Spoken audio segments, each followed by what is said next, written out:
세계 정세 해부에 다시 오신 것을 환영합니다.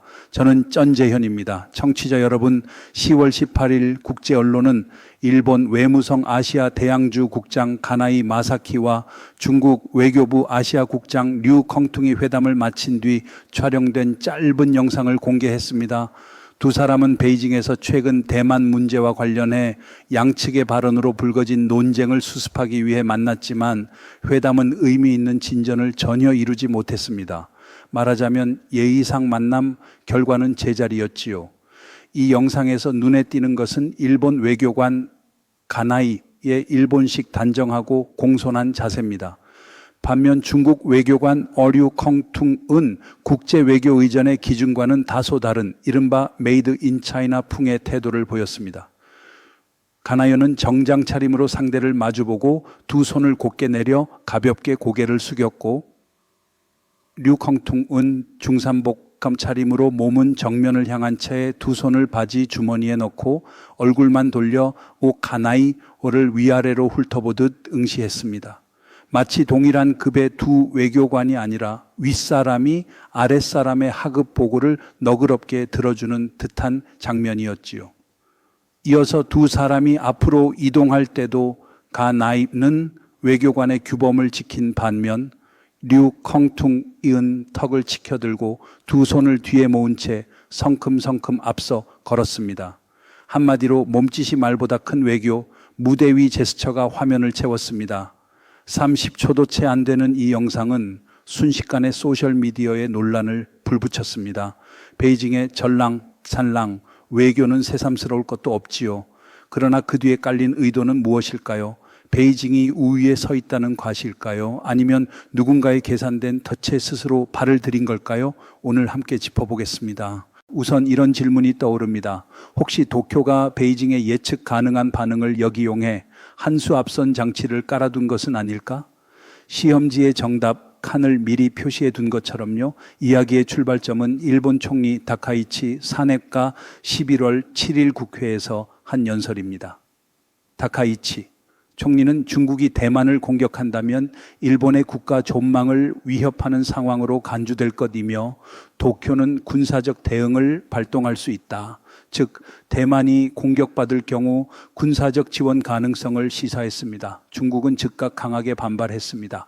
대만을 내부 문제, 레드라인으로 규정해 외부 개입을 용납할 수 없다는 기존 입장을 되풀이하며 발언 철회를 요구하고 중대한 결과를 경고했습니다. 늘 그렇듯 목소리는 컸고 메시지는 반복됐습니다. 큰 소리가 억지 논리를 명분으로 바꿔주지는 않는데 말이지요.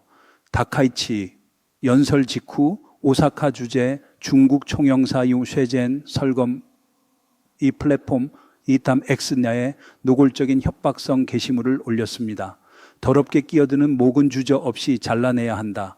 게시물은 곧 삭제됐지만 일본 정부와 여론을 강하게 자극하기에 충분했습니다. 요즘 유행하는 올리고 지우기의 정치, 기록은 지워도 기억은 남습니다. 일본 외무성은 주일 중국 대사를 초치해 강력 항의했고 일각에서는 케타, 쉐젠 추방까지 거론했습니다. 일본은 긴장 완화를 위해 고위 특사도 파견했습니다. 반대로 중국도 베이징 주재 일본 대사를 초치해 다카이치 발언과 관련해 엄정 교섭을 했고 발언 철회를 재차 요구하며 모든 결과는 일본의 책임이라고 경고했습니다. 양측 모두 엄정했지만 정작 설득은 빈칸으로 남아 있었습니다. 그리고 10월 11일 베이징에서 일본 외무성 아시아 대양주 국장 가나이 마사키와 중국 외교부 아시아 국장 류 컹퉁의 회담이 열렸습니다. 앞서 묘사한 그 장면이죠. 오사카 총영사 첸란 쉐젠 발슨의 거친 언사 아시아 국장 월시류 컹퉁 걸스의 오만한 제스처, 그리고 이보다 앞서 22년 3월 알래스카 미중 외교 회담에서 총 양재춘과 앤토니 블링컨 초원에게 장시간 일방적 훈계를 퍼부었던 장면까지 이 모두가 베이징의 전랑 외교를 상징합니다. 일종의 전기 로스트 로스트 쇼 같은 풍경이지요. 말의 볼륨은 높지만 논리의 밀도는 자주 낮습니다. 어디선가 전쟁은 정당하지 않은 명분 위에 설수록 더 큰 고함을 필요로 한다는 교훈을 이미 보지 않았습니까? 보통 소통에는 보이지 않는 에너지 교환이 있습니다. 내적 기품에서 뿜어져 나오는 기운이 상대를 설득합니다. 에너지가 큰 쪽이 주도권을 쥐고 부족한 쪽은 겉모습으로 빈자리를 메우려 듭니다. 고함, 손짓, 붉어진 얼굴, 이런 과장된 무대 장치는 대개 설득의 빈곤을 가려보려는 몸부림일 뿐입니다. 전쟁의 확성기가 크다고 해서 정의의 목소리까지 커지지는 않습니다. 영화 속에서도 꼭대기의 보스는 잘 소리치지 않습니다. 으르렁거리는 건 대개 심부름꾼들이죠. 외교도 마찬가지로 본령은 폼이 아니라 품입니다. 일본은 이를 압니다. 무도우다에서 시작과 끝이 모두 에렐리인 이유지요. 겉은 부드럽고 속은 단단한 태도, 이게 진짜 힘입니다. 예의가 약함을 뜻하지는 않습니다. 다만 상대가 시비 걸 명분을 빼앗길 뿐이지요. 아이러니하게도 일본이 이런 도를 배운 스승은 옛 중국입니다. 육아 전통은 례와 인내를 중시했습니다. 모욕을 못 참아 칼부터 뽑는 건 소인 샤오른의 길이고 대장부는 차마 큰 일을 도모한다 했지요. 한신의 장터에서 모욕을 참고 장차 대업을 이룬 이야기는 그래서 전설입니다. 스스로를 제어하지 못하면 기운은 흩어지고 파는 작아집니다. 전장의 확성기, 선전의 북소리가 커질수록 민중의 피로도도 커진다는 사실, 어느 전쟁에서나 다르지 않습니다. 오늘날 중국의 일부 외교 온라인 문화는 이 전통과 거꾸로 흐릅니다. 공관에서는 무례가 의연인 양포장되고 온라인에서는 샤오포농의 악다구니가 분석을 대신합니다. 자존감과 자만심을 혼동하면 국격보다 구경거리가 먼저 됩니다. 전선이 길수록 농담은 짧게, 사실은 길게, 이게 현대의 상식인데 말이지요. 중국 문호만 루시니는 남이 나를 존중하는 건 내가 훌륭해서가 아니라 그들이 훌륭해서다라고 했습니다. 이번 사안에서 과연 누가 품격을 보여주었을까요? 베이징은 외교에서 한 발 뒤처졌습니다. 더구나 대만, 신장, 티베트, 홍콩, 기독교, 파룬공 같은 민감한 주제에 외부가 손만 대면 튀어오르는 조건 반사는 너무 읽히기 쉽습니다. 파블로프의 실험처럼요. 종소리만으로 침이 고이는 개처럼 자극이 오면 반응이 자동 재생됩니다. 전쟁 프로파간다도 마찬가지입니다. 커다란 북소리는 군중을 모으지만 오래 두드리면 결국 귀부터 멀어집니다. 총영사 쇠젠나의 참수 언사는 일본 사회를 들끓게 했습니다. 남의 땅에서 예의를 지켜야 할 외교관이 총리를 협박하다니 국민 감정은 단숨에 응집됐습니다. 베이징이 던진 말 한 줄이 도쿄의 내부 단결을 돕는 역설, 전쟁과 외교의 무대에서는 종종 벌어집니다. 누군가의 선전은 종종 상대의 결속 광고가 되니까요.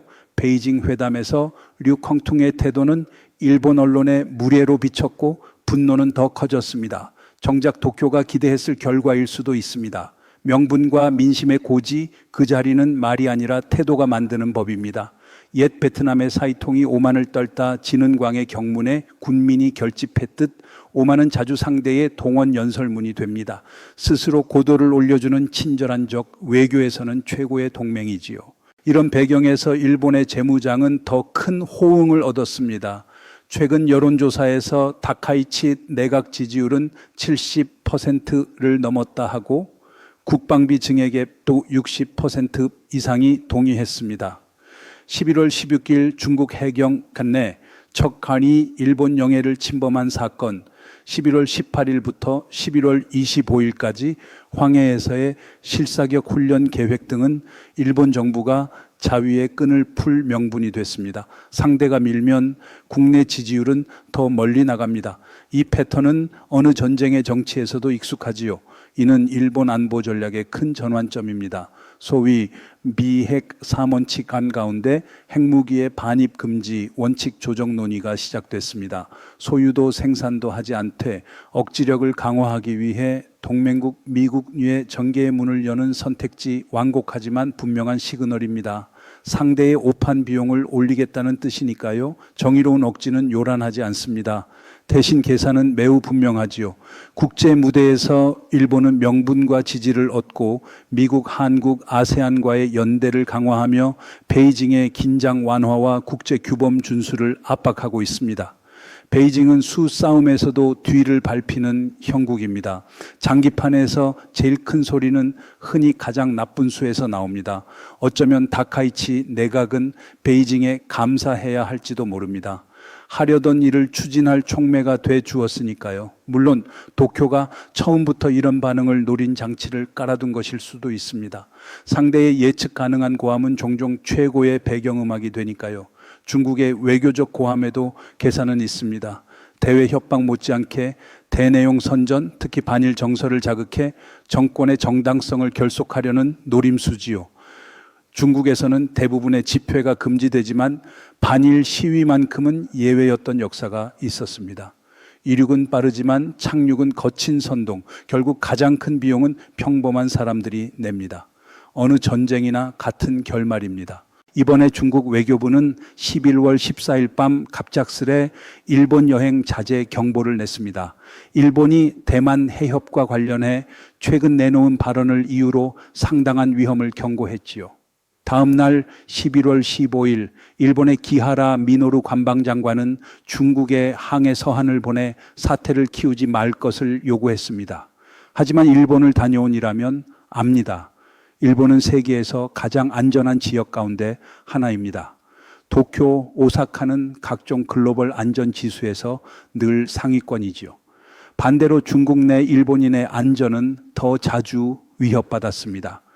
2024년 5월 18일 선전에서는 10살 일본인 남아가 등굣길에 흉기에 희생됐고 6월 24일 수저우에서는 일본인 학원버스가 칼부림 공격을 받아 모자 부상당했으며 범행 저지에 나선 중국인 후유빈 여성이 목숨을 잃었습니다. 2023년부터 2025년에 이르는 사이 중국 내 일본인에 대한 거리 폭행, 괴롭힘, 불명확한 사유의 구금 사례가 이어지자 일본 정부는 자국민에게 경계령을 반복적으로 내렸습니다. 사실은 감정보다 느리게 오지만 더 오래 남습니다.